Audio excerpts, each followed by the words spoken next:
Against this right back, Charlie, definitely.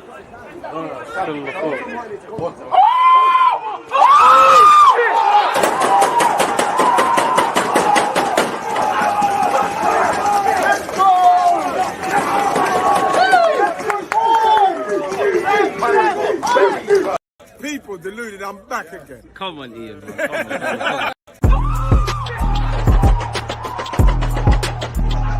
There's always just that active red flag defenders. I think it's like there's always just that active red flag defenders. I think it's like there's always just that active red flag defenders. I think it's like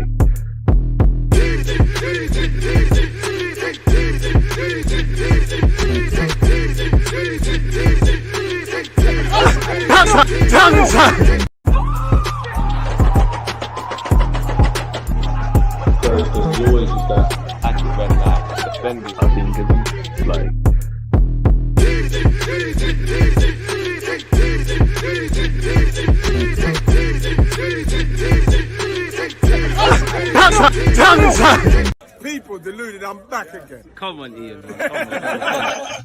Thank you very much for that, Ian. Right, I can take it from here. Why does it sound different? I don't know, but let's keep going. People deluded, I'm back again. First things first, appreciative to all of you lot tuned in later time than usual. I just had some life admin to take care of, but you know, I said I'd be live, and I am. As usual, whether you're locked in on Twitch, YouTube, what have you, appreciative to all of you that are. Again, I hope you're all well and safe with this week. Maybe you lot disagree because everyone's different, but this week in particular has flown by, innit? So I hope you lot are having a progressive week. First things first, I hope you and your loved ones are healthy and things. Without health, we ain't got nothing. Then, yeah, where your goals, hopes, dreams, ambitions, aspirations, dreams, all of that stuff, hopefully it's ticking over and you're moving that much closer.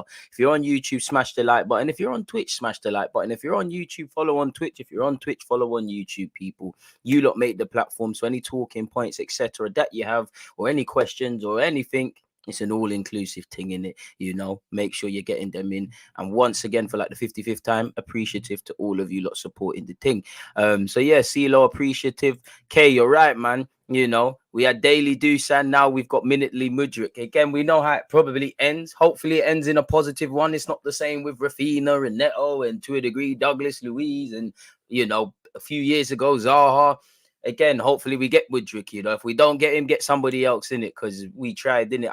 I know a lot of people have a lot to say, and I think Arsenal fans, you can't have it in both ways. You can't want the team to bring in players either in January or the summer that lift us, that give us a boost, and then say, oh, what about Martinelli? What about Saka? What about this? What about that? You know, Arteta needs headaches. You know, one good thing I've liked of this season already, he's got headaches, good headaches, you know, respectfully to Socrates, Mustafi, you know, Lacazette's lack of goals because he's not in there. You know, we've had some players that are bad headaches. Now he's got good headaches. Smith Rowe comes back 8, 10 out wide. How do you play him? You know, how do you know, I've always said I wish we had 12 players. We could play 12 players on the best of days, because for me, Smith Rowe should always be in the team. But yeah, Smith Rowe or Martinelli, Saka or whoever, long term, Jesus and whoever, long term, midfield, long term. Obviously, Tomiyasu for me, if you're naming Arsenal's strongest 11, gun to your head, you need to win this or you're going to die.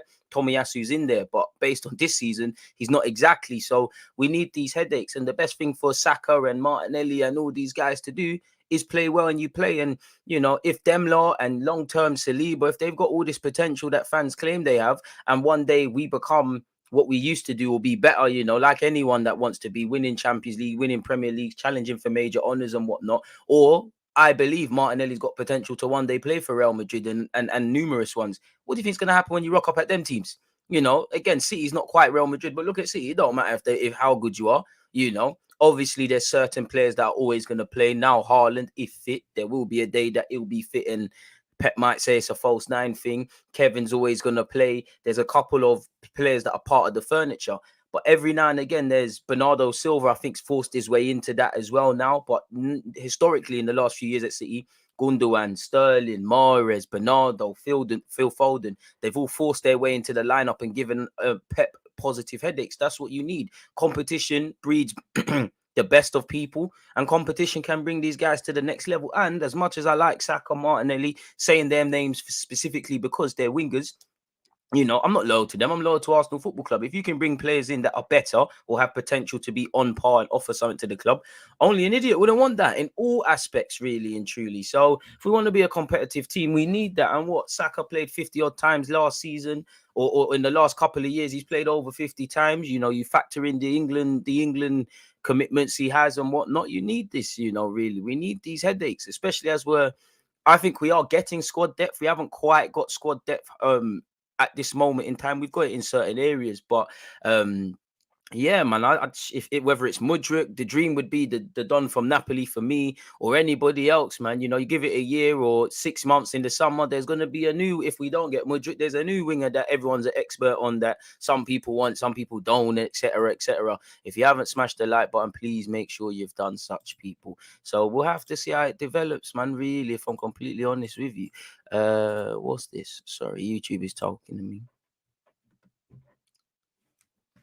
It is something wrong with my title.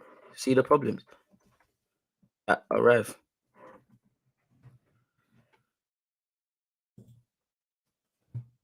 Sorry, folks. We won't be able to carry on if I don't sort this. Pardon me. All right, we're back again, folks. That should be that. So yeah, man, it is what it is. Again, I want competition. You need competition. If we're going to be a team which Liverpool historically, they've been speaking of it in the last few years, City, and you want to challenge for all trophies, again, it's probably it is incredibly unrealistic for everyone to win everything. But if we want to go as far as we can at this moment in time in the FA Cup, as far as we can in the Europa League, as far as we can in terms of Premier League places and things like that, you need depth. And I don't want I'm not trying to be that guy and say it because I don't want to speak it into existence, but injuries can happen at any moment in time. Shout out to Becao Saka as well, because I read an article that he's paid for a number of sick kids in Nigeria to get necessary treatment and surgery and all of those sort of things, man. That's a real guy, really, you know. So just forget all of that. That's a good person, really. So yeah, we need this. But yeah, it is minutely Mudryk. You know, again, I've seen his face too much now. In every one of my thumbnails, probably his name's there, his face is there. It's long, man. 100 million for Mudryk, no thanks. Let's go for Gakpo. I mean, bro, he knows it. Shakhtar know it. Every club that's going to buy him knows it. No one's spending 100 million at this moment in time on Mudryk. You know, if they did and he does the business and he shows he's a quality player, then fair enough. But respectfully, you can't be spending 100 million on someone playing in the Ukrainian league. There's two, and don't. People in this day and age with the cancel culture, they'll hear that and start moving mad, really. We all know I'm not referring to certain things, but 100 million quid, you know, for someone that ain't played in one of the top 5 European leagues.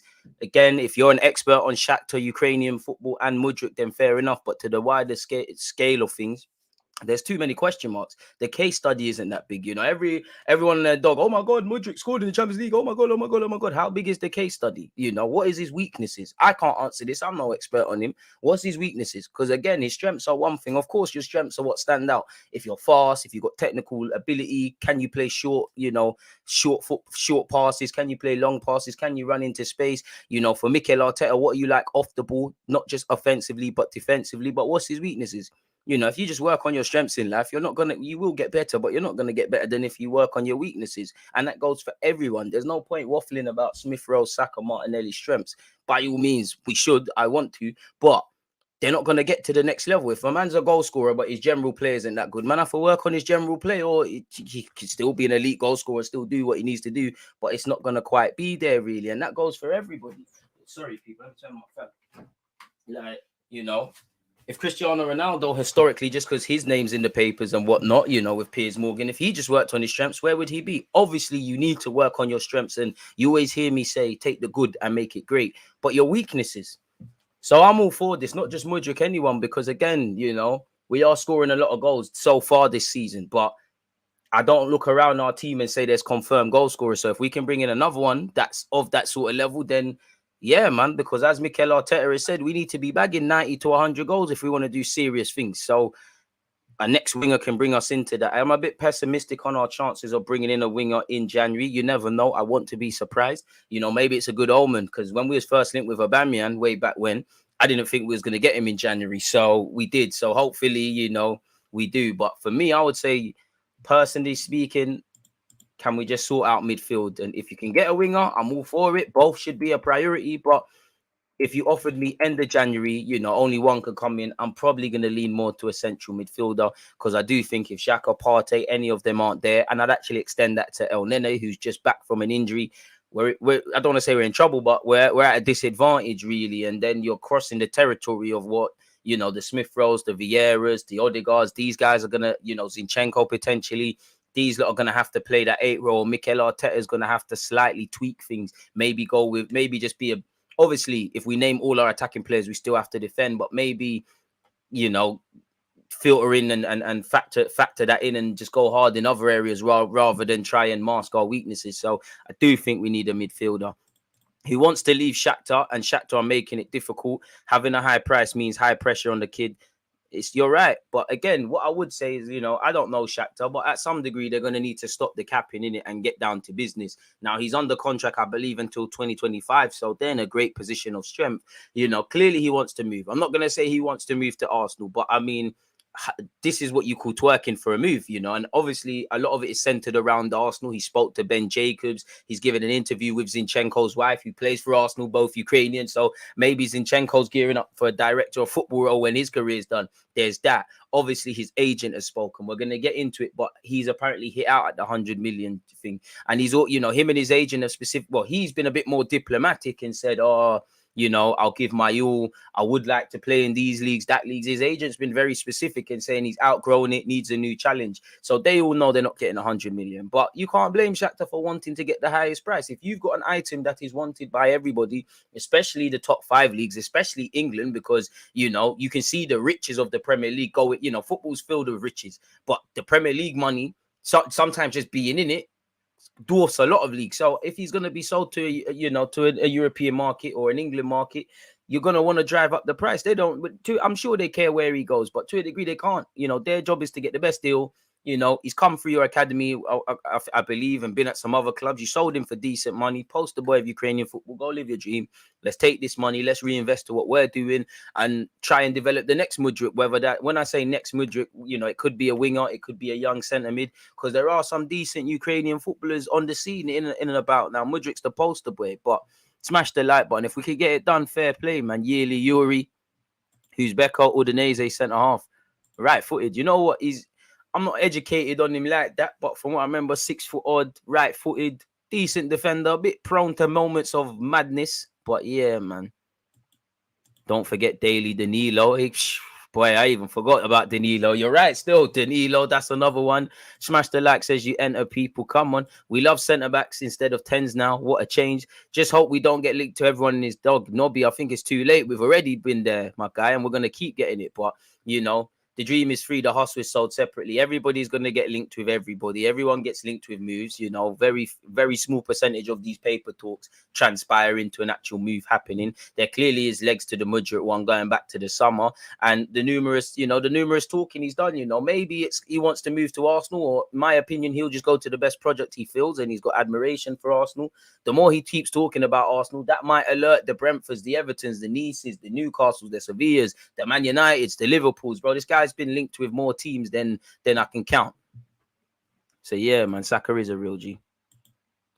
DG, not to be a smart ass, but we say we cannot trust Italian journalists. I say that, but the ironic thing is Fabrizio is an Italian journalist. I hear that, and I wouldn't say necessarily specifically to journalists. I don't really trust the Italian media just because, you know, Locatelli, Vlahovic, Xhaka, probably many more than I can count. But Fabrizio's the guy, he's the oracle, innit? And he's clearly got some sources in there and everywhere, but who really knows? Again, a lot of transfers and things like that, this, you know, in the last few years, almost when you see it on Sky Sports or the papers, which was traditionally it, like I'm only 27, but I remember like you had to look at the back of a newspaper or look on teletext for someone to move. Now, people are tracking flights, all of these sort of things, really. So, you know, it is what it is. We're all in touch, but at the same time, no one really knows anything. Of course, Fabio Vieira isn't the best case study because, respectfully to him, it weren't like he was a hot commodity, but it felt like, to me, my experience, I just woke up one day, looked on my phone, all right, Fabio Vieira signing. Then obviously we had the Gab Jesus's and Zinchenko's, probably Gab Jesus more so, where it's in the pipeline for a while now. We're moving in that direction. So it is what it is. Arsenal fans are allergic to competition. You even need it in your life to elevate your own levels. Amen. I want Arsenal to be like, what? SSN City. I don't know what that is. Goals come from anyone and everyone, makes man marking difficult for the opposition. Amen. And we say that, again, we're moving in the right direction. People talked about Odegaard scoring, and he clearly could get a lot more goals and assists, but he's our top Premier League goal scorer at this moment in time. For me, the biggest thing I want to see with Odegaard is what he's starting to do is just control the games, man. Make it the Odegaard show. You are the technical hub. You probably are going to be an 8 for this football club one day. So yeah, bear man in the stream and not enough likes. Like up the thing. Red, you're a nice guy. See, you're an even better nice guy as well. Well, same level, but yeah, please hit the like button, guys, for DG. It's for that. It's for the engagement levels. It's for the YouTube algorithm to start getting us out there, man. Arsenal forever. I assume you mean if we sign Gakpo, Telemans, and Danilo and Jam, we could win the FA Cup and go down to the wire and fight for the league. I hear that, but out of the 3 names you said, in terms of, and even then, I'm being a bit harsh to Telemans, but out of all 3 names you said, the only one I'm kind of expecting to hit the ground running is Telemans, because you've been in this league, you're 25, 26, you've been there, done it, wore the t-shirt, you're in good form. Gakpo's developing well if we did sign him, but he's still in that kind of, so is Telemans, but he's in that development phase. I kind of would rank Telemans in the same realm of, to a degree, of the Gab Jesus's, the Odegaards, the Zinchenko's, where you still need to develop, but you can kind of hit the ground running. Gakpo and Danilo, I'd obviously want them to play well and all of these sort of things, but I'd kind of temper my expectations of what is remaining of the season, if I'm honest, especially Danilo, because respectfully to the Brazilian league, he'd have to be going, it's a massive jump from Holland in Gakpo's case to the Premier League, but it's an even bigger jump from Brazil to obviously the Premier League. So I'll give him that sort of thing. Obviously, all of them would have to adapt to Mikel Arteta's tactics, what they demand of the gaffer and things. For someone like Danilo, who's in his early 20s, lived in Brazil, there's a lot he'd have to do to adapt off the field. And for them Brazilian youths, Arsenal seems to be the best place. You've got big Gabby, you've got small Gabby, Gab Jesus, you've got Gabriel Martinelli, he's linked with a move away, but Portuguese speaker in Cedric, Marquinhos is there. There's that you can be part of it. Obviously, we got a couple of Brazilian women as well on our teams, on the women's team. So yeah, there'll be a lot of adaptation on and off the field in all fragments for them as well. But bring them, man. The stronger squad, the more competitive squad, the more likely we are to achieve what we can dare to dream, innit? Interesting to see the parallels between Mudryk and Ronaldo doing interviews, ultimately angling for moves.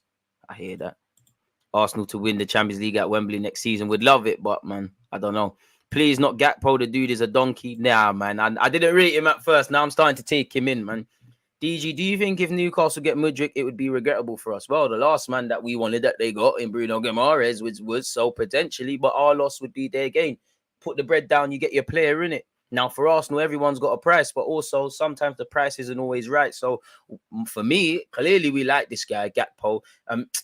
We like him as well. Mudryk, clearly we like him. Clearly we see something in him. Clearly Arteta and Edu see his strengths and his weaknesses. Clearly he fits the profile we're kind of trying to go for in terms of a winger.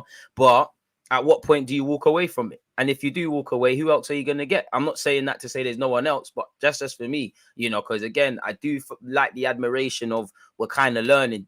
Sometimes we're prepared to walk away. In the previous two windows, specifically January last year, we walked away from certain things and we kind of left our squad short. But at the same time, unless it's Lionel Messi and them kind of man, there's always someone else in it. Still not at 100 likes, man. Engagement levels are dead. We keep moving, though. We keep moving. Oh, gosh. Why is Twitch open? Well, Twitch is supposed to be open, but Twitch Manager is supposed to be open. Not. Okay, now I can see what's going on in Twitch.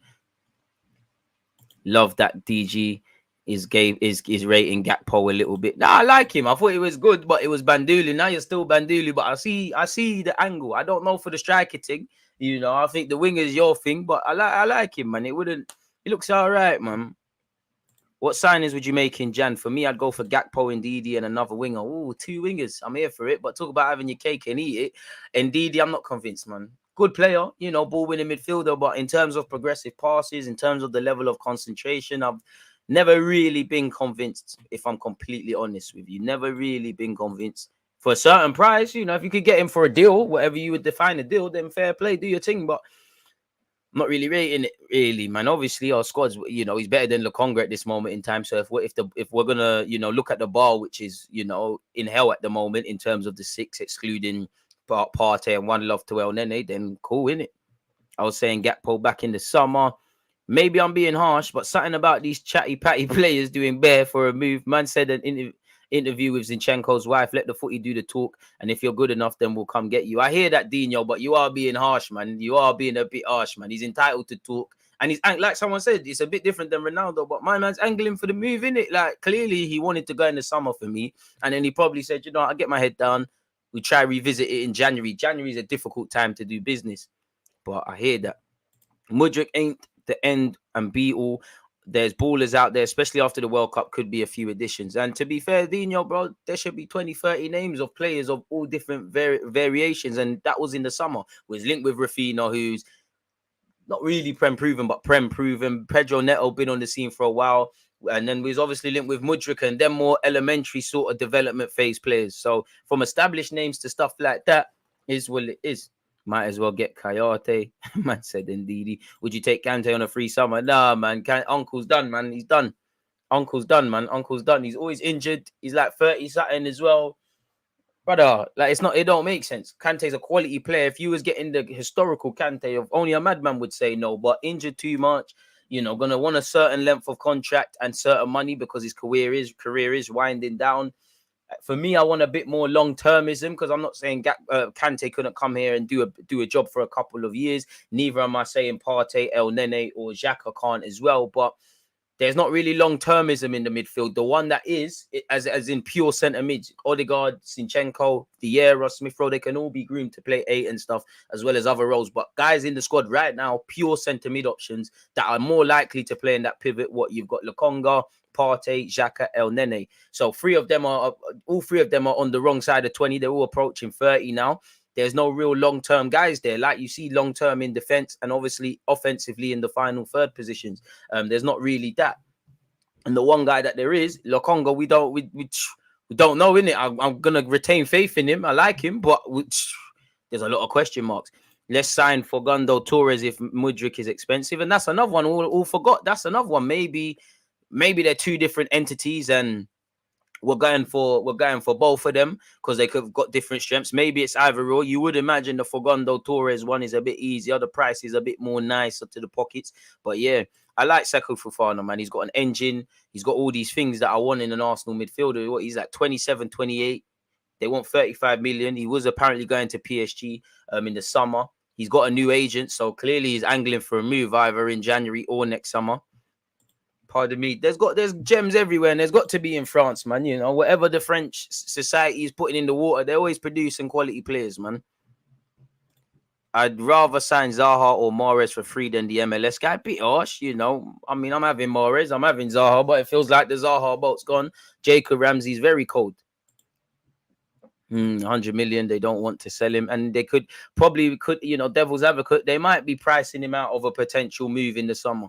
I mean, in January, to say, you know what, summer is your thing. Sangare of PSV will be a good backup. I mean, he fits the physicality. He's all right.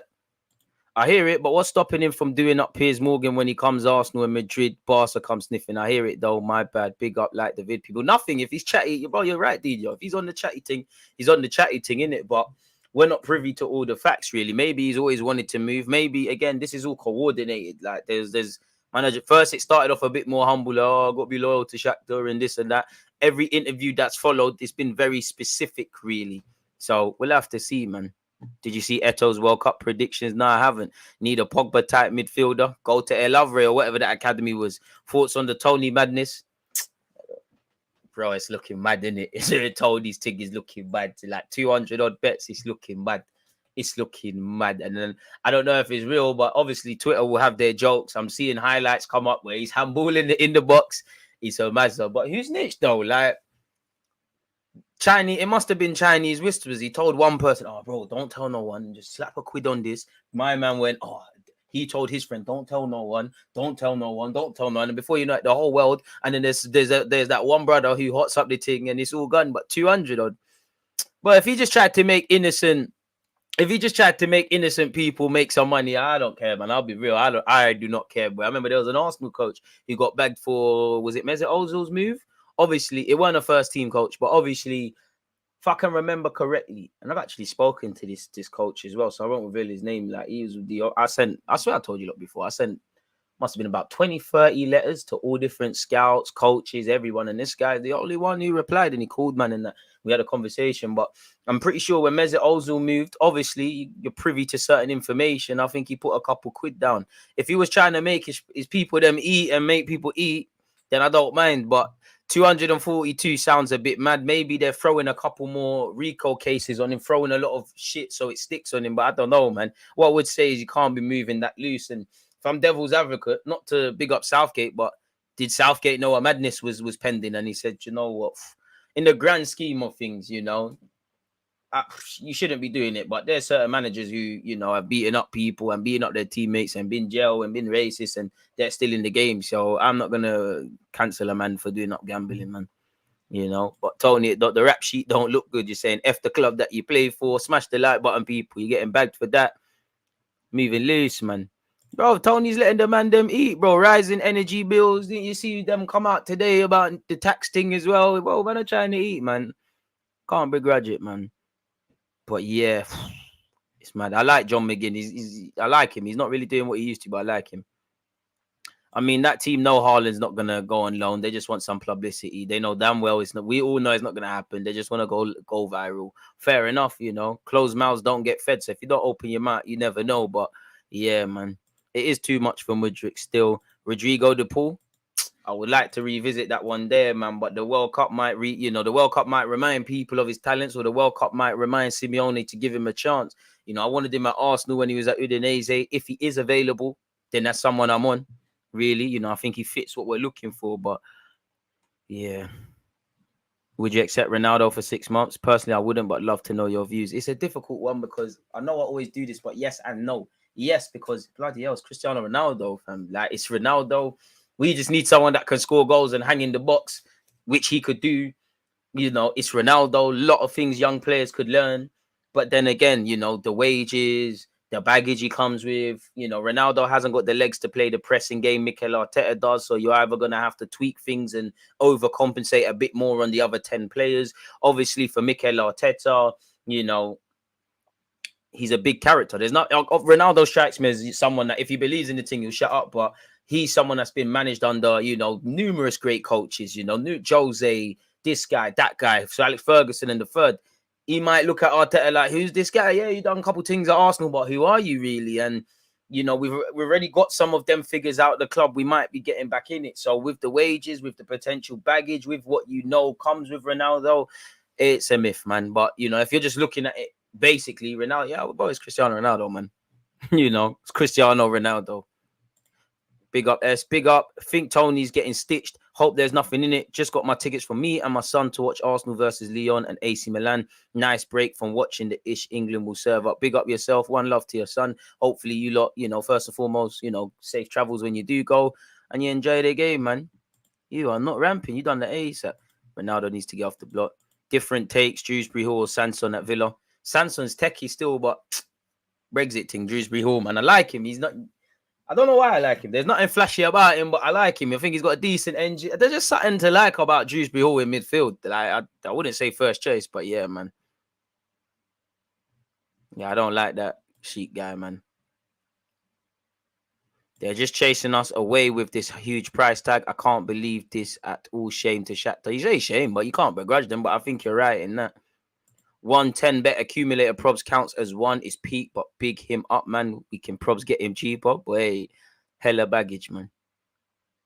I rate him. If Eto'o said Cameroon's winning the World Cup, I hope he's right, man. I hope he's right, man. What's most you would pay for Caicedo from Brighton in January? Would you pay 60 mil? Ooh, 60 mil is a bit mad. But if Arteta sanctions it, why not, man? At 40. See what he could do. But he's been there 2 minutes, really, and they've made money off Cucurella. They've made money off Ben White. You know, they could have made more money off Basuma. Their hands were kind of tied in that the contract was running down. They probably want to hold on to their assets. Between January and the summer, they're going to probably have to sell Tossart. You know, he's contracted until 2023 with the option of 2024. They're going to have to do what they're doing, innit? And how many other appreciating assets? Lamptey's not really doing much, but they've got Lamptey. They've got Caicedo, probably a couple of others.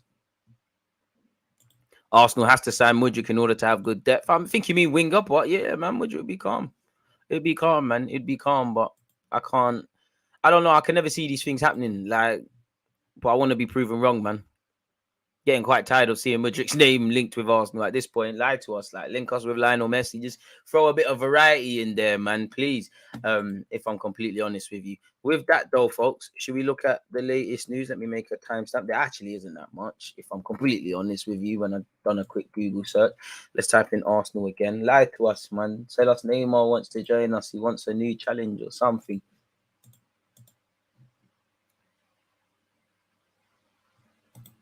Don't know what that means.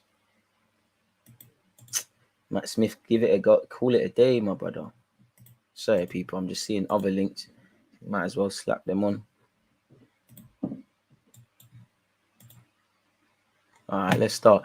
Let's start with actually what matters, people.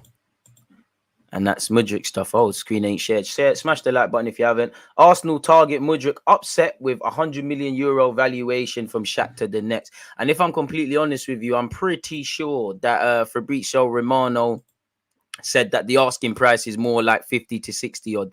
I don't know that. I'm gonna actually, before we carry on, I'm trying to find that. Well, where did I see that? Pardon me. So we'll have to draw whatever conclusion. Every, you know, mad fees, some more conservative, some more ambitious. They're gonna keep getting thrown away, isn't it? Around really. We're not gonna know the truth or what's going on really until, you know, he either signs for us or doesn't sign for us. Where is it? Yeah, apparently. Oh no, that's not it. Yeah, I can't find that at this moment in time, people. Fabrizio Romano, Mudryk, Arsenal. I really want to find that. I mentioned it. I should have had it to hand, but I don't. So we're gonna have to keep it moving. Okay. Maybe we're doing all right. So yeah, let's start that again. Sorry, folks. Now that I've got everything, let's update that timestamp. Cut out the tosh. So when I cut this, but yeah, as I said, let's get into the latest news. I don't know why the screen just came off there, but all right, cool. Let's get it back. As I was saying, and as you lot saw briefly, Mudryk is upset with the €100 million valuation from Shakhtar Donetsk. Arsenal transfer target Mikhailo Mudryk admits he was shocked and upset by Shakhtar Donetsk valuing him at 100 million in brackets 87.5. So maybe they're doing that so they can get the 50. But as you know, the 21-year-old has attracted interest from several clubs across Europe in the summer, and his performances for Shakhtar in the Champions League this season have made him increasingly in demand ahead of the January transfer window, in which, you know, hopefully we get him and Danilo Telemans in the summer. I do want Telemans sooner rather than later if we do want him, but yeah. Arsenal have been heavily linked with a move for Mudryk, but the Gunners could now be put off after the Shakhtar's director of football, Dario Serna, the former fullback, suggested this week that the winger could command a transfer fee of €100 million, which is £87.5 million, allegedly. If somebody wants... Otherwise, the president of the club will not sell him. All the clubs must respect the president, respect Shakhtar, and in the end, they must respect Mudryk, who's one of the best players I saw. I mean, he's been gassing up his Tigidi. I saw the price is so big, the market is deciding the price, not me. And I can't begrudge them, you know. If you see some of the fees, and he's listed some, I'm not saying some players aren't worth it. I can't begrudge them for wanting top money. Anthony Grealish, they are players of more than 100 million. And for me, Mudryk does not have less quality than them. Yeah, but the Dutch league is stronger than Shakhtar. And Grealish might not have the numbers, but yeah, the same logic. This is the last two transfers in the past year in more or less the same position. Sancho from Dortmund, we want just respect. The market is deciding the price, not me. It shows which kind of players cost this money. And that's just telling you we've got a young winger. Other people are buying and selling young wingers for big money. So we want to be involved.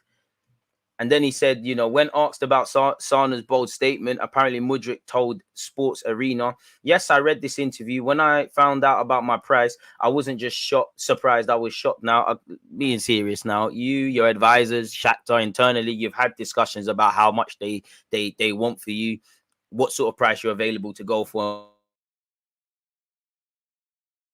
Proof here, but let's just humor it and take it at face value potentially. And again, you got to remember, people, this is all mind games. You know, as we gear up to January, just like with the Ronaldo interview, it's all mind games. As I said, Mudryk is speaking with Zinchenko's wife. Obviously, he's probably speaking indirectly with Zinchenko. You know, they're doing what they can for Arsenal. You know, he's been speaking to Ben Jacobs a few months ago. You know, every week there's a new interview, whether it's his agent, Shakhtar, or whatever. So they're doing what they need to.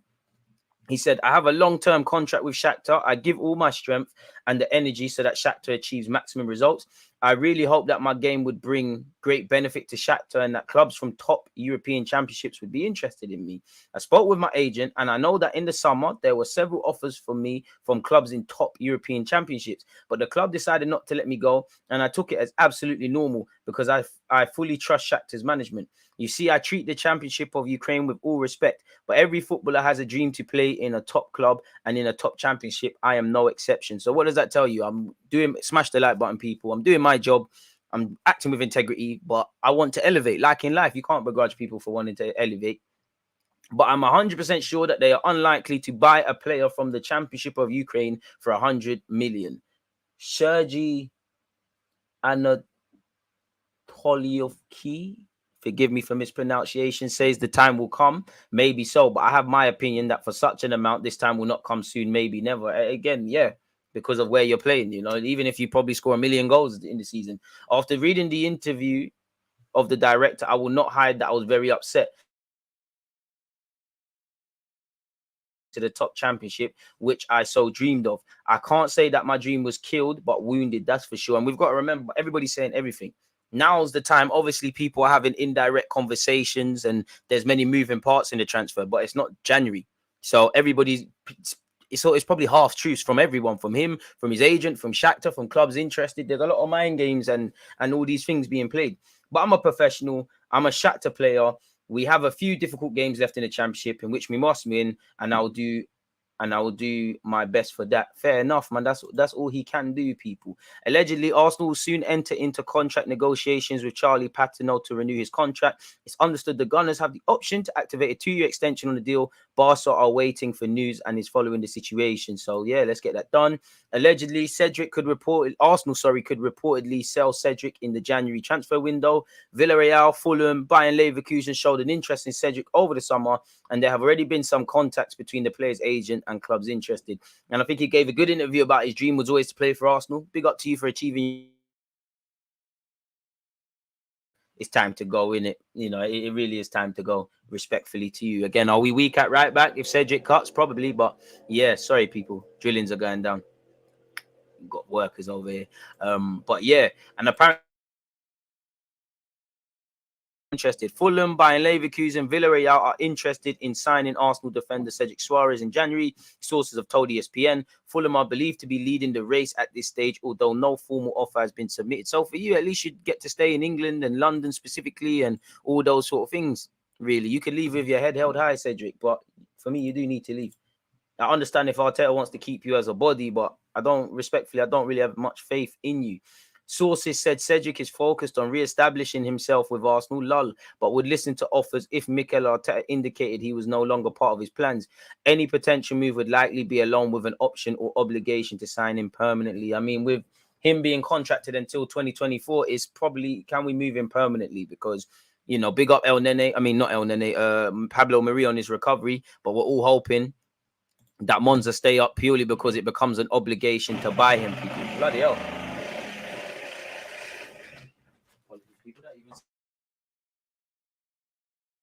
Stuff, but he needs to cut out in it. You know, I can't begrudge him. He's living his dream. He's clearly happy at the club. He's got a lot of Portuguese speakers and things. Obviously, at the club, there's a lot of good relationships. You're earning a decent amount of money. You're living in London and you're getting on a bit from a life point of view. I can't begrudge you for wanting to stay, but you should have never been brought in, really, if I'm completely honest with you. You know, if I'm honest, it was a cheap signing. Same way Tomiyasu was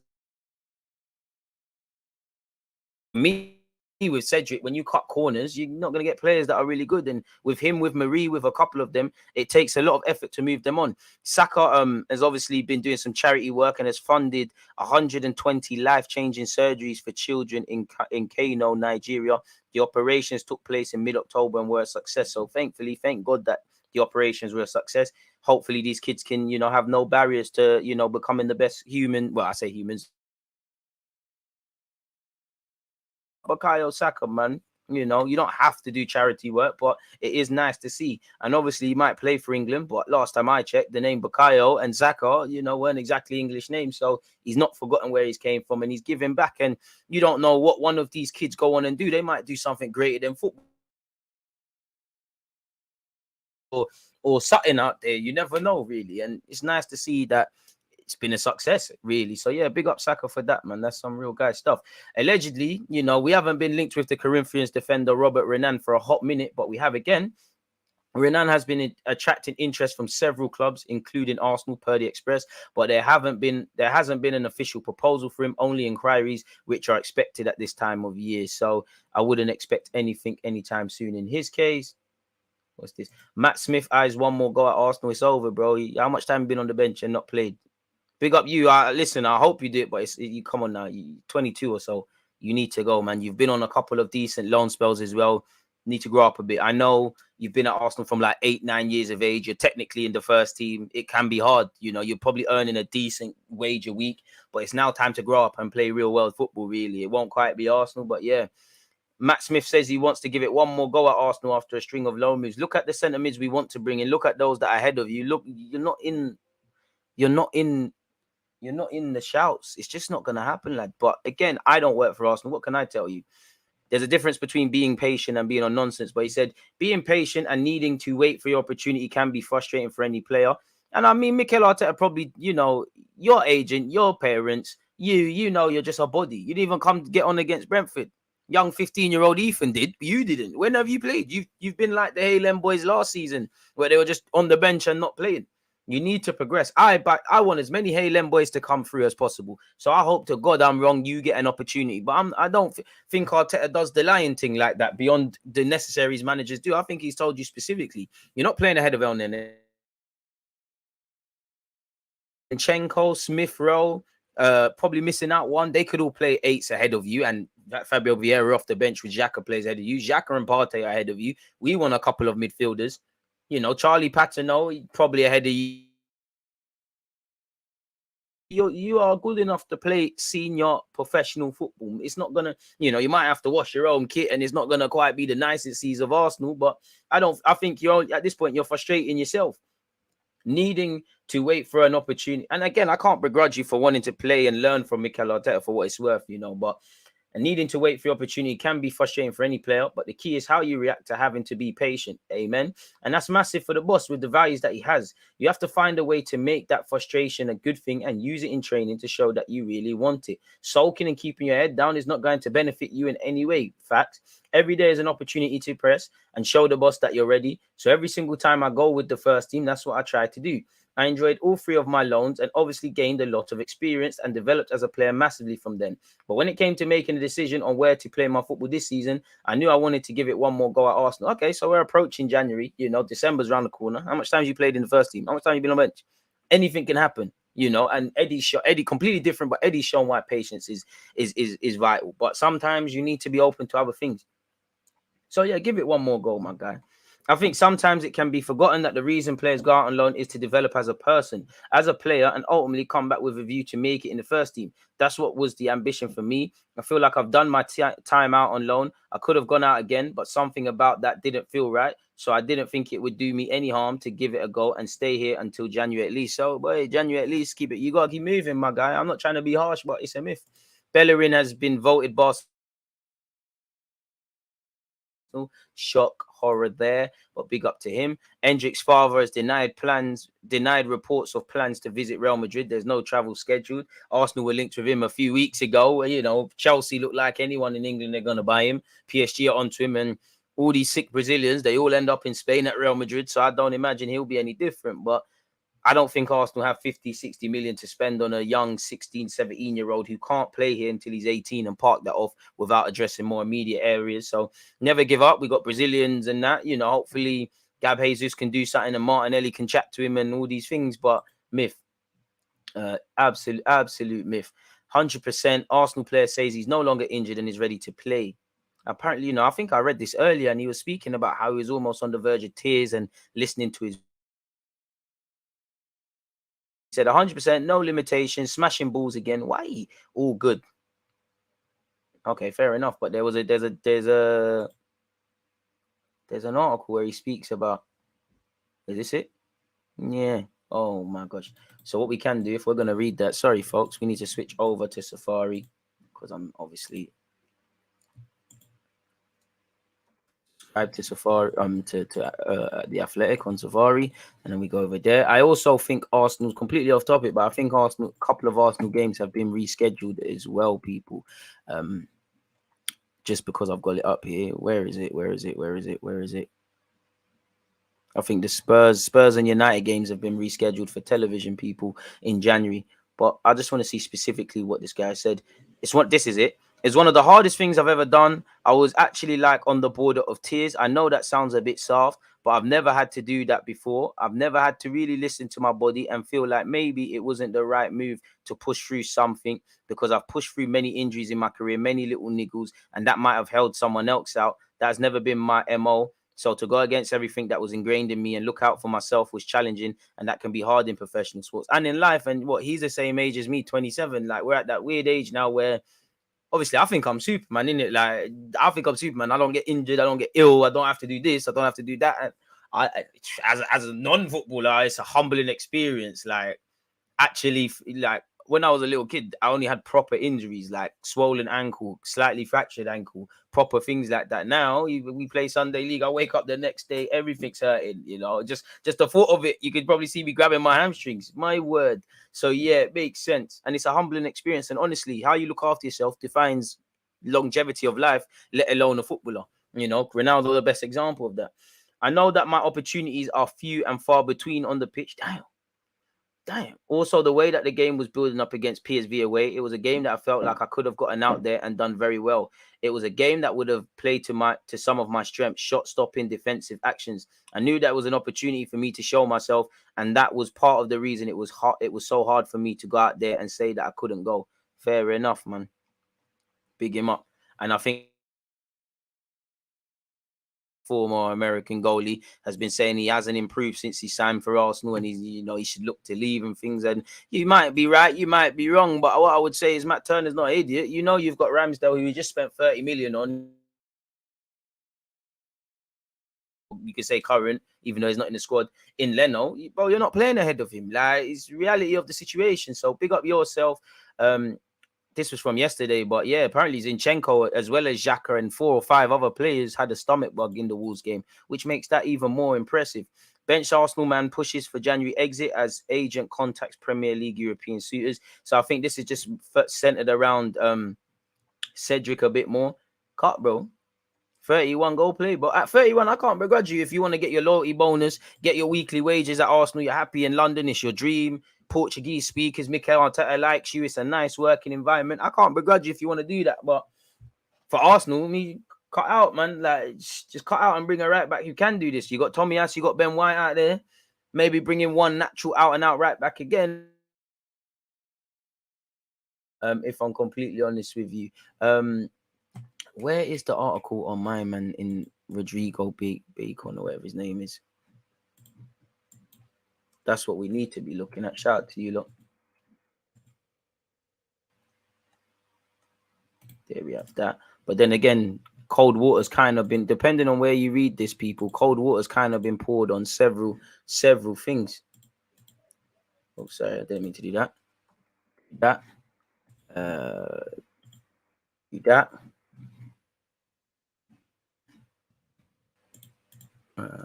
Over there.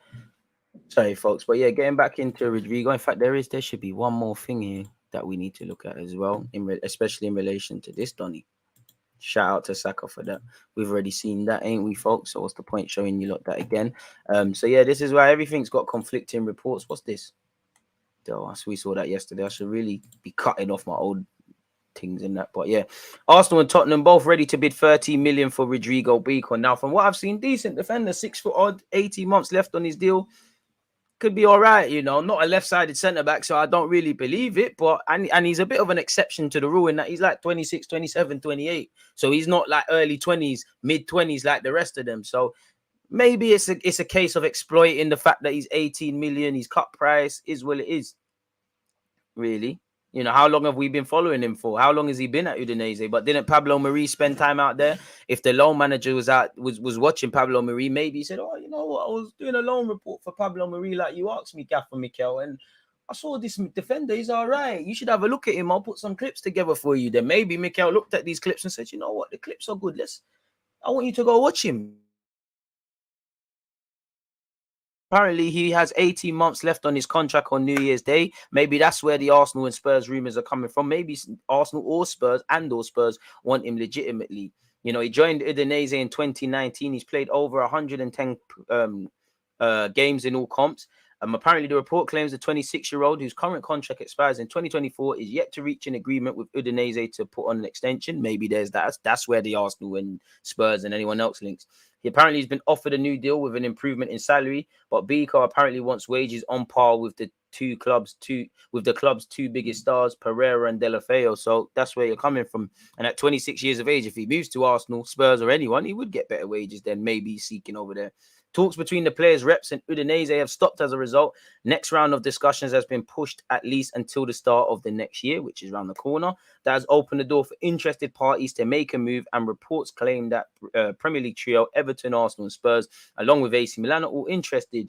It has been further claimed that the three English clubs are willing to table a bid in the region of 13 million to sign him in January. So what happened to the Ndika rumours? I don't know, man. If we've done our scouting, then fair play. But then again, as I said, it depends where you read, because Romano has said it's a myth. You know, Everton are currently not in talks to sign him. Arsenal and Spurs have been linked, but it appears that interest from the Toffees have died down. Apparently, Romano said Everton were interested in signing, obviously, my man during the summer, but have since cooled their interest. There are no talks ongoing between Udinese and any other club. So that tells you everything. Despite what you might be reading elsewhere, there are currently no talks between Arsenal and Spurs and Udinese for Rodrigo Becao. What I can tell you is that he was an option for Everton last summer, but he's gone. So that could be probably put to bed quickly. So that's two defenders. But we've been linked with centre-halves. That might show you he's still committed to sign the centre-half. I mean, I know we didn't get Lisandro Martinez, and he can. But when you looked at the time on Transfermarkt, the bulk of his games were as a centre-half. He played 12 times at the time in the summer for playing left-back. Now, Arteta can rework and make man play there, but him being left-sided and playing the bulk of his games at centre-half, you know, when we must have been scouting him, he's probably playing centre-half for Ajax at the time. So we probably do want a centre-back. If we could be real specific, a left-sided. But if a top-quality right-sided becomes available, it is what it is. Sorry, there's building work going on. Apparently, Fabrizio Romano has provided an update, people, on the recent speculation between Arsenal and Mudryk. Mudryk would love to go to the Premier League, but his club won't be letting him go for the cheap. He would love to go to the Premier League. That is not a secret. He would love to go. He was dreaming of Premier League football when Everton offered in August. Bournemouth have been interested, as well as Brentford.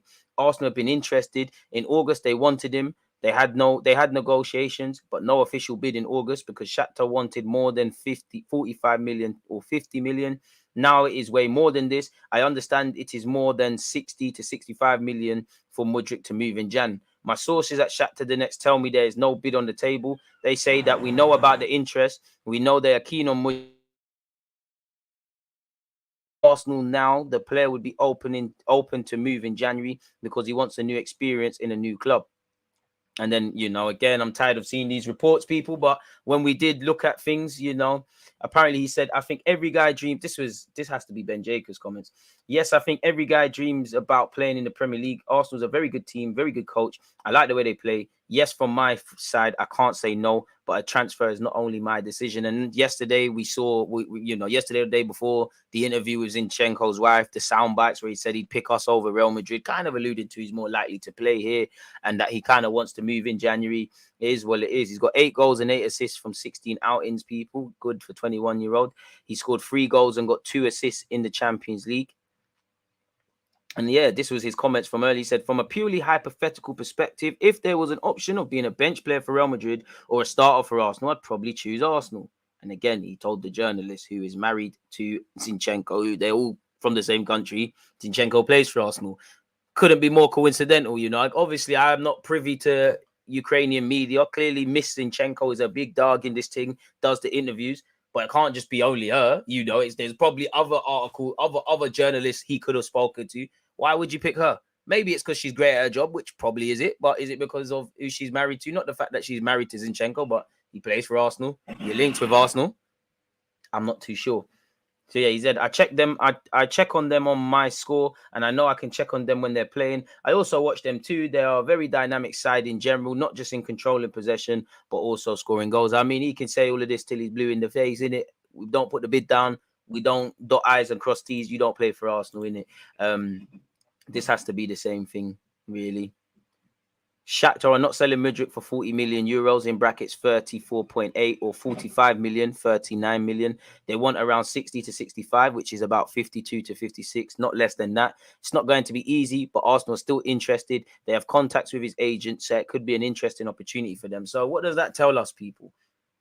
There's an element of whatever he's seeking in terms of a contract, the length of the contract, the bonuses, and them things, it's not a problem. He's open to joining Arsenal.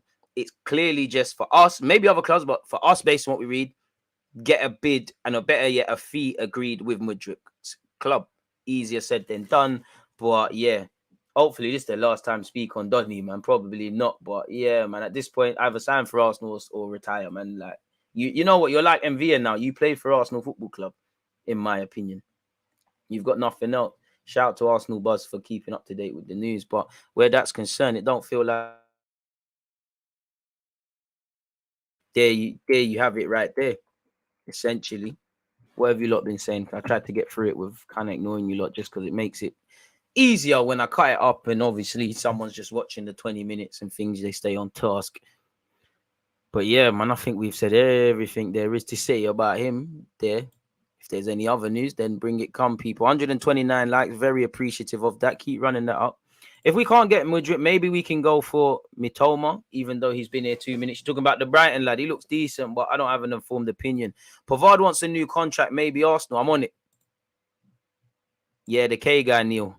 Yeah, him. Karachivila, I can't say his name, but the Georgian lad, he's lit, man. He's lit. He's the truth. Good afternoon, Graham. Appreciate it. You know, everybody tuned in. We've got Sierra Leone in the building. Is the price of Mudryk realistic or just rumors? It's got to be rumors. Well, I mean, the director we just saw, he wants big money, but they're not stupid, isn't it? Like, they know they're not getting 100 million, but that don't mean they can't get 50. Here that Fab tweeted he thinks the price tag really around 65 million. What about Danilo's move? At this moment, it's gone cold. Would we take back Bentacle? Bentacle plays for Spurs, so that's a myth. But if you could, why not?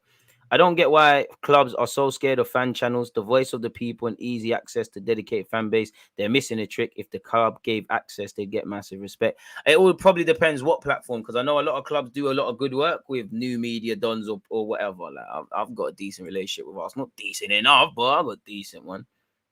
It all depends how you're projecting yourself online and things like that. And obviously, if you've been spewing hate about the club, rightly or wrongly, because everyone's allowed an opinion, then naturally, you know, you'd love to be in a world where, I don't know, AFTV, the biggest fan channel there is, or in my opinion, there is, and Arsenal, you know, definitely biggest club there is. There should be a medium thing, but obviously, everyone's allowed their opinion, but some individuals have gone on there and moved a bit mad. Why would you want to associate with it to the point where Bellerin, you know what he said, but probably not. But I do believe they're missing a trick. But even that, some fans don't want it. You know, I remember Flex, the guy who does the United stuff, getting a lot of hate because he's getting to ask questions to the. I think at the time Oli Gunnar Solskjaer, and his questions were great. As you said, Them man know what the fans want to ask. As long as you're thorough, you're respectful, you're knowledgeable, you're doing what you did, then you should be able to. He actually has a good future, very good player. Hear that? I'd rather get Leao. Why not? I feel like we should have tied down Martinelli before the World Cup. If he breaks out, his price could become crazy. I mean, his price should become crazy because if you want to buy him, they have to spend top money. He's contracted. He's got a 2-year extension, so we should be in a position of strength. Cedric trying to focus on what Arsenal's coaching badges, completely forgot about that.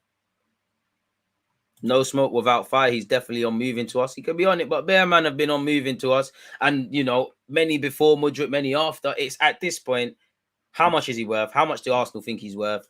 Do we go and commit to him? Because, again, that's without talking about midfield. And ultimately, we don't know how much or how little there is to spend. He's doing all he can. But honestly, not a clue. Like, realistically, not a clue. Not a clue. One Love K as well. So, who knows, honestly, man. I'm just waiting for when it eventually comes crashing down, man. And as I said, for me, the priority, I'm not going to say Mudryk's not a priority because goals win games. If he can be a goal scorer, then he can win games. But once again, central midfield, like central midfield, people, we're going to get in trouble if anything happens on them sides. We need to look after central midfield. Just having a browse around that other news, it don't seem like there's anything else of real note. On the topic of Martinelli, for what it's worth, just because he was mentioned, it's not that we didn't know this, but Fabrizio Romano said Arsenal are still working on Gabriel Martinelli's new contract. Talks are ongoing as new deal for Brazilian star is considered one of the priorities. Negotiations will continue as current deal includes an option to extend until 2026. So he's tied. We're in a position. The Aubameyang, Mesut Ozil, Alexis Sanchez, you know, many others as well. Respect for answering question. Yeah, I hear that. Yeah, shout out Zinchenko's wife. But again, you know, she's clearly a great sports reporter. But why her? She can't be the only one that you could have done a conversation with. Why her? If I'm playing devil's advocate, yeah, it's because she's lit at what she does, but her husband plays for the team you're being linked with.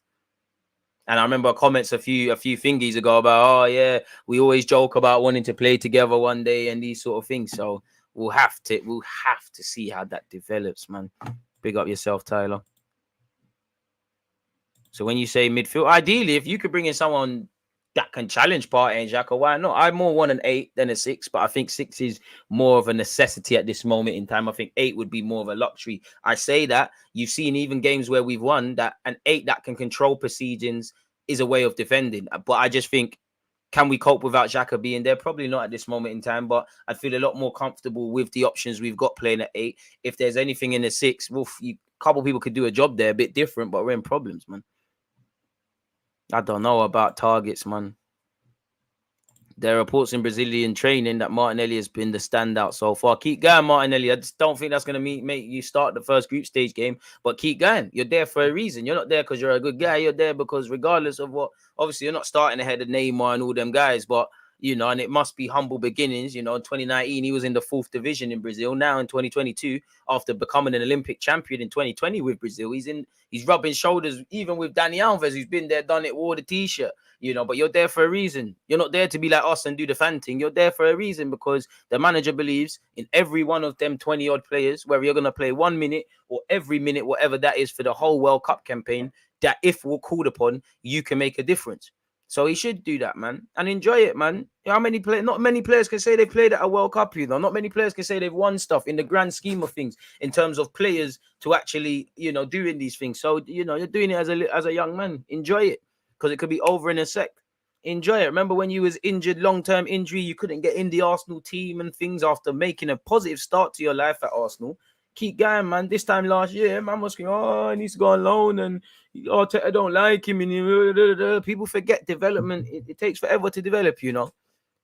Some of you are probably learning new courses, doing coaching badges at uni, at college, you know, career change, bro. You don't just get them skills overnight. Football's no different. It takes an eternity to unlearn bad habits, which young players have because they're young players, and promote discipline, and discipline being good habits, just like in life. You know, if you want to wake up, you know, not everyone waking up early, for example. Obviously, of course, everyone wants to stay up all night, watch Netflix or do what they're doing. But you need to have discipline to know I need to be up at this time to be fit and fiery and whatever, or eat right, or things like that. That Alvarez done, wasn't he meant to go in Chelsea? He can play a number of roles. Bit of a different profile, but yeah, man. I hear that. To stay up to date with DJ when he goes live, follow him on Twitter and all the other socials. 100%. Appreciate that. You didn't have to do that. You're so nice, Nightbot. So nice. But yeah, man, I do think Cedric I wouldn't actually sanction too many outgoings, if I'm honest with you, in January.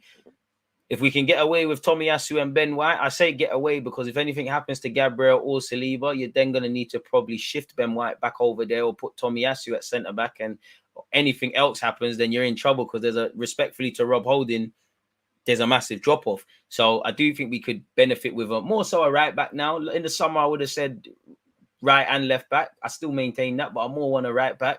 Another centre-back wouldn't go amiss. You know, long-term, a winger, another striker, a couple of midfielders in there, maybe a backup goalie, it'd be all right. But, yeah, I wouldn't sanction too many exits. If you could bring in a cut like Cedric, you could go. Matt Smith, you could go. Marquinhos, you could go on loan. Nelson, there's a decision to make, regardless of how he's been playing in the last couple of games. Lokonga, if someone could say we could give you 20-odd games, then I think that's a serious conversation to have. But at this point, Lokonga's kind of done himself there because respectfully to Lokonga wanting to play football, but you need, until midfielders, at least one midfielder rolls in, he has to stay. Because that's what we done last year. We had a frail squad and whatever. Norton Coffey right back next season. Very ambitious. I hope so. Probably wishful thinking, in my opinion. I don't think he's ready. He's ticking along in the right direction. I don't know if he's of the required technical level to really have a future at Arsenal, but give him time, man. You know, you throw him into Arsenal next season, I don't think he's ready. Or if he isn't, you're going to have to give him that scope to learn the tricks and trades. But he's developing in the right way. Chelsea bought Zachariah and don't even use him over Loftus-Cheek. Give us the DM, we will actually use him. Big up the night, but each and every time, nearly as consistent as DG himself. I'm only consistent because of you lot support, man. But didn't support it. So thank you very much. Journey to 100k subs. And actually, I was up earlier looking at storytelling, really. How can you tell stories better on YouTube?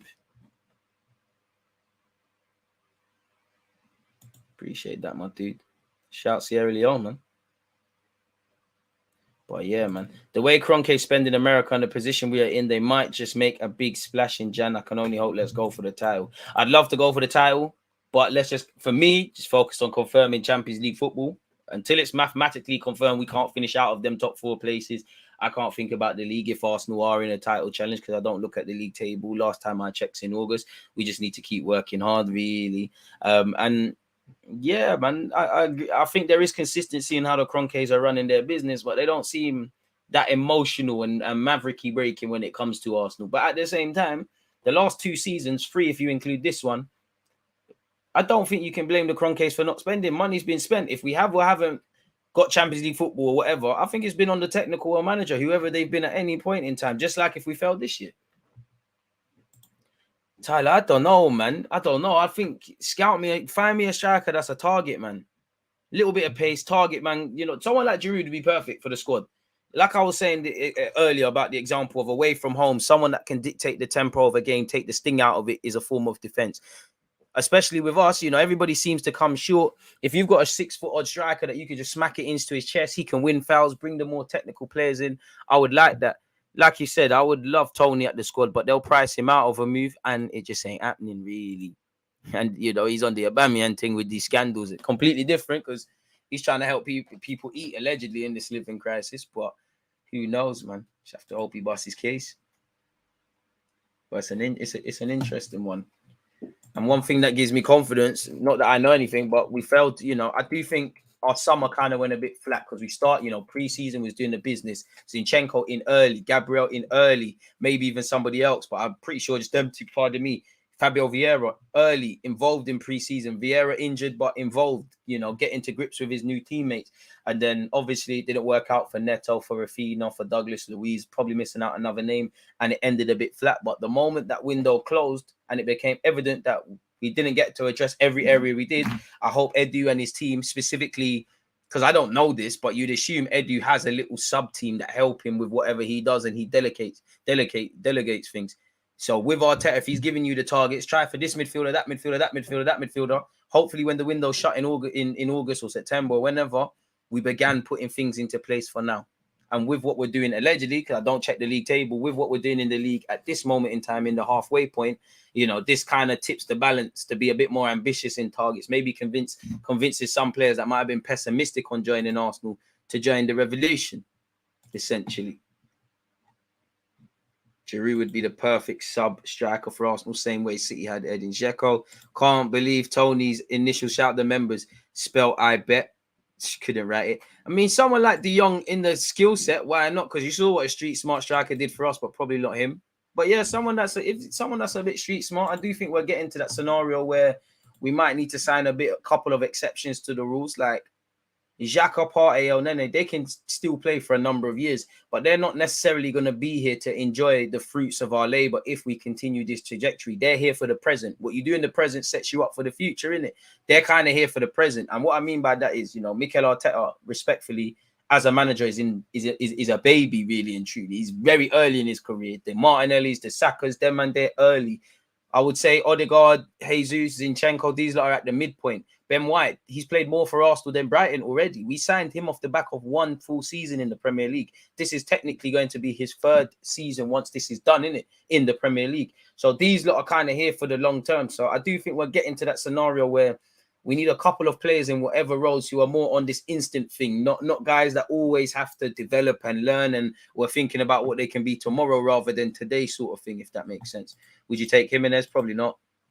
Shout out Troy, blessings from rainy Trinidad, top content, top guy, with even better fans and supporters. I don't like the word fans, supporters like you lot, man. DG Nation, I'm just the face of it, really.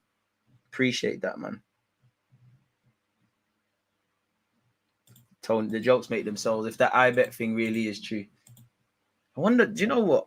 If he is, you know, because innocent until proven guilty and that, but how did they find out about this? Is it just flagged on a system? I'm not too sure. We'll have to see. It don't seem like there's anything.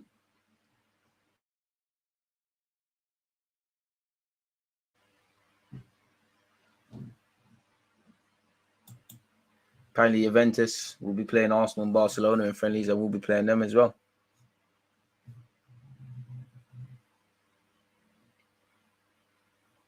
Where is this? Anything else? Slow news day for Arsenal. You know, most exciting thing is, well, Mudryk's not even exciting because we've heard it so much now, but it's probably Cedric might keep it moving. Apparently, people, as I was saying, apparently Arsenal, people, Spurs against Arsenal, the second North London derby of the season, will now kick off on the 15th of January at 4:30 and obviously been moved to be on Sky Sports. We knew these things were going to move. We always know they're going to move. And then a couple of days later, Arsenal versus Man United at home. So, wait, could you imagine if we won them? I want revenge on United. I would love to do the double over Spurs and just win at Shy Hart Lane, bro. When's the last time we won there in the league, man? Irregular betting patterns in certain areas. Yeah, probably something like that.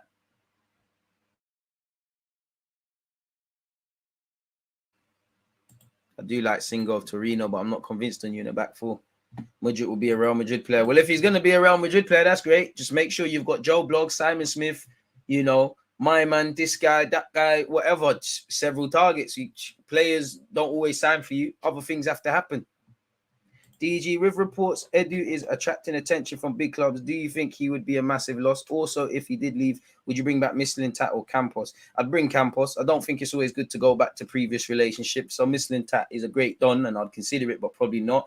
And it's nice to see, man. I can't lie. Like, for me, obviously, we're now getting to see what Edu really does because we're fans. We know what he does, but we don't see what you're doing in, day out. But it's nice to see players, the young players that, you know, Saliba's, Martinelli, Saka's linked with big clubs. Arteta, whether it's true or not, City apparently want you. Barca want you. You know, the director. You know, nobody wants shit guys. Like, it's nice to have people that are sorted, highly sought by in the industry.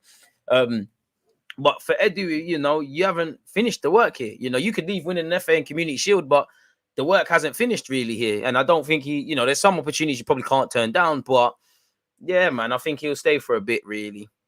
If you had to choose, would you rather be known for Prem success or Champions League / Europa League success? Are you talking about winning? If you're talking about winning, the Champions League, biggest club competition in the world, Champions League. We all wanted to be footballers. Clearly didn't work out for me. That was my one. I wanted to win the Prem, of course, like if you ever got to play Premier League. But my thing was always the World Cup, the Champions League. The World Cup's the biggest one. The Champions League, the champs, bro. The champs, bro. Like the champs. The champs, like it's the champions, the Champions League, man. I don't know, Mohammed, if Arsenal's going to sign anyone, man. We're not privy to any information. We're just going to have to speculate and go over any emerging news we see. But the dream is free. The Arsenal is sold separately. Until you see people holding shirts, until you see, them sort of things there, anything happen. To be fair, Mislintat came at a rubby time, though, man. And he could have made peas off Mavropanos. Edu still hasn't sold anyone and made a profit yet. That's also true.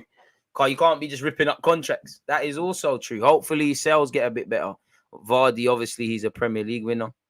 So yeah, now I'm confused. I don't know the correct. For example, Liverpool are more known for European success and City are the league. Well, I'm 27. I've seen my team win the league, innit? So if we could win some Champions Leagues, I'm all for that, innit? Really, like all agendas, bust case. Look at them. Look at all them Chelsea fans. Anytime I argue with my Chelsea supporting brethren, but that player won the Champions League, and then he always proves that he's a hypocrite because then he'll turn around in another debate and say, trophies are not everything. You can't always use that, but you do that. Man United dons in secondary and primary, that's all they used to do to talk about dons like John O'Shea and that. So I want them agendas. I'll even, if we was in the Champions League this season in an ideal world, then we won and we won it. And Cedric's there. I'm going to say you can't talk nonsense to Cedric. That's a Champions League winner as well as Euros. Vardy's a legend, bro. Especially because he was my age when he started playing in the Premier League. 27. Crazy. Needs a book written about him, really. DG, who would be your ideal signing in Jan? Don't think about money and feasibility of the deal. What players would you dream to have in this Arsenal squad? The dream is free. The Arsenal is sold separately. But if man are saying dream, Messi, Neymar, Mbappe, all them brothers there, innit? The wavy ones. Valverde, Camavinga, all them kind of man there. Bernardo Silva, them Ruben Diaz, the guy from Napoli, the Georgian lad, Valverde. I know he's not playing good, but he's a yard man. Raheem Sterling. If money weren't a thing, everyone, blood. There's that every player you could probably imagine. That's Jude Bellingham and that, like Vinicius. Yeah, Vardy. I don't know why it's frozen, but Mudryk's done all he can to talk up interest to Arsenal and the fact that he wants to leave, innit? Because even if the Arsenal move doesn't happen, he's basically said, I want to cut. I want to play in the top championship as we went over. So if we sign him, great. If not, Vlahovic would be lit. I still believe in Vlahovic. I don't really care for his success or not having success in Italy, but at Juventus because he was in Italy already. But yeah, man, I still think there's a player there, man. It didn't happen, and I'm happy with Gabriel Jesus, but the ability to have, like in my football manager team now, man, got Vlahovic and Gab Jesus. Gab Jesus plays out wide occasionally, and we keep it moving from there, really. Vlahovic just looks like in a footballing sense, a cold-hearted killer. I know it's not really working out for anyone at Juventus. Oh, yeah, speaking of Juventus, I'd throw Chiesa in there. He doesn't play for Juventus, but he's from the country that Juventus play in. Verratti would be lit for Arsenal. Since you said unrealistic, don't think about money in that. That's what I would be saying if I'm honest with you, broski.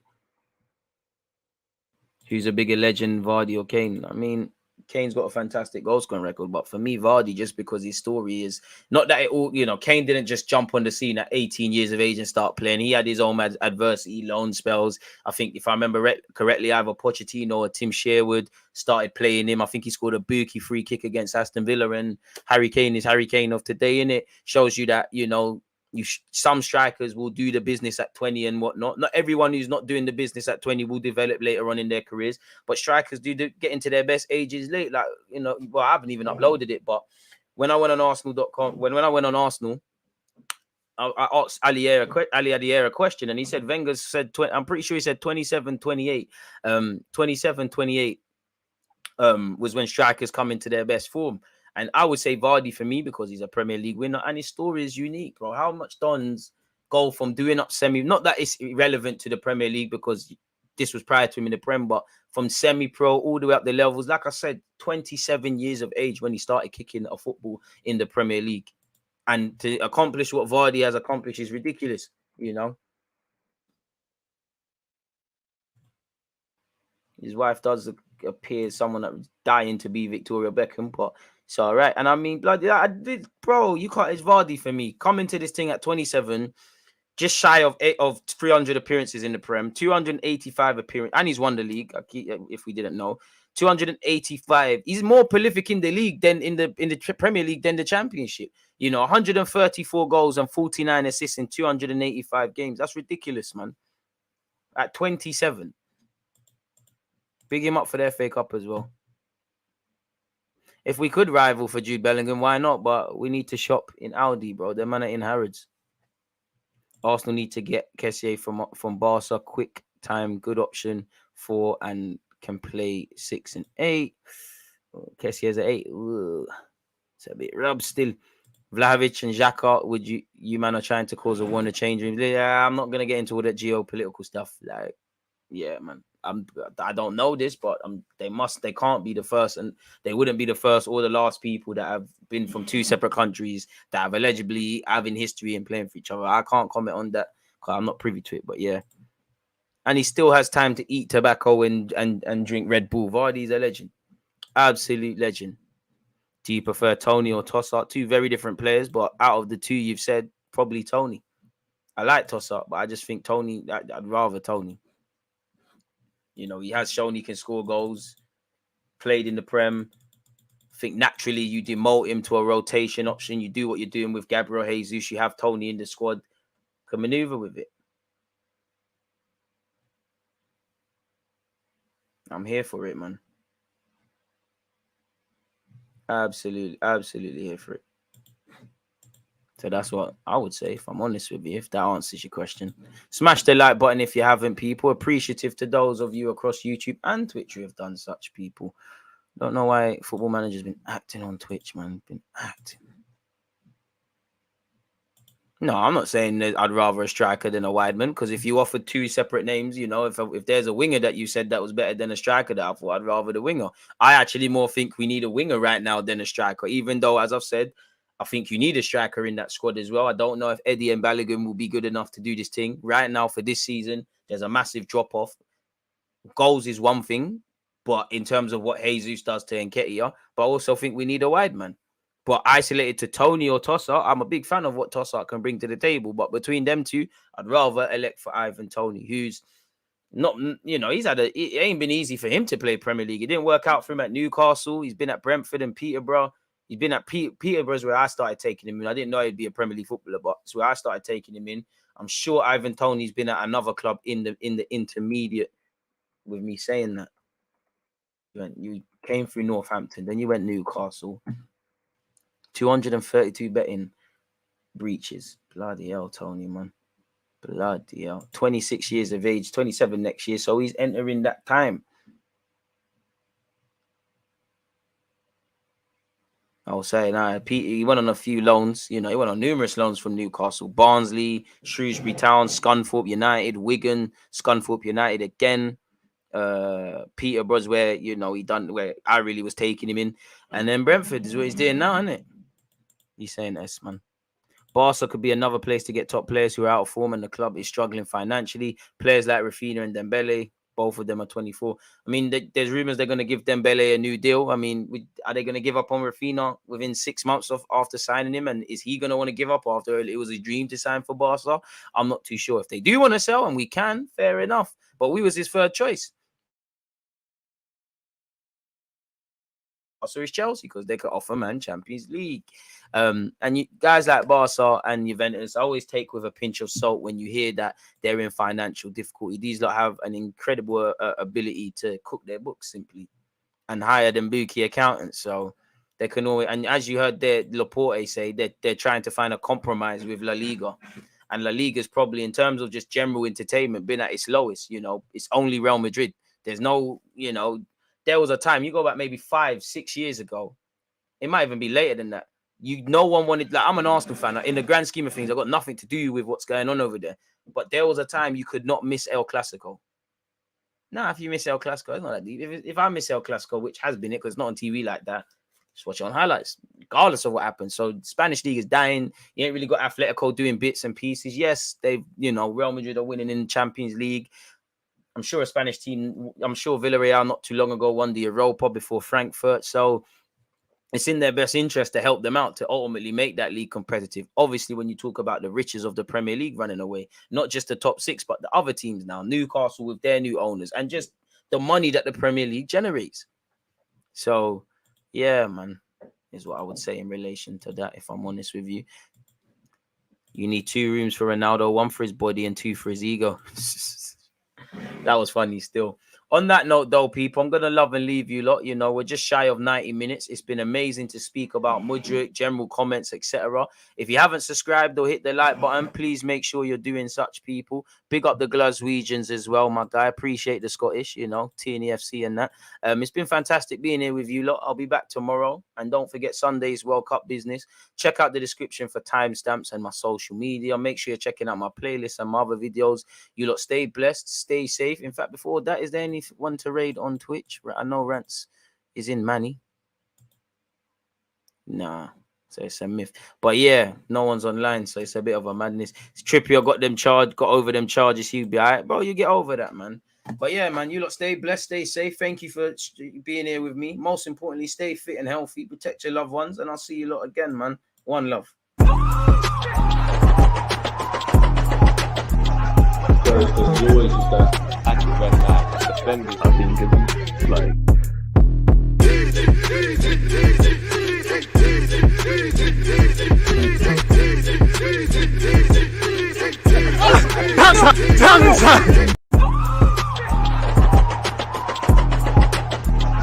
There's always just that active red flag defending. I think it's like...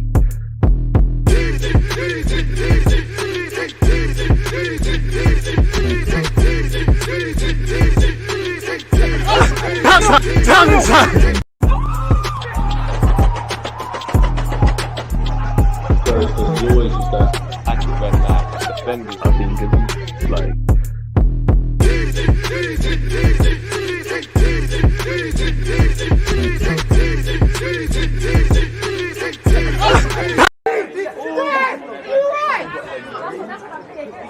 Against this right back, Charlie's definitely.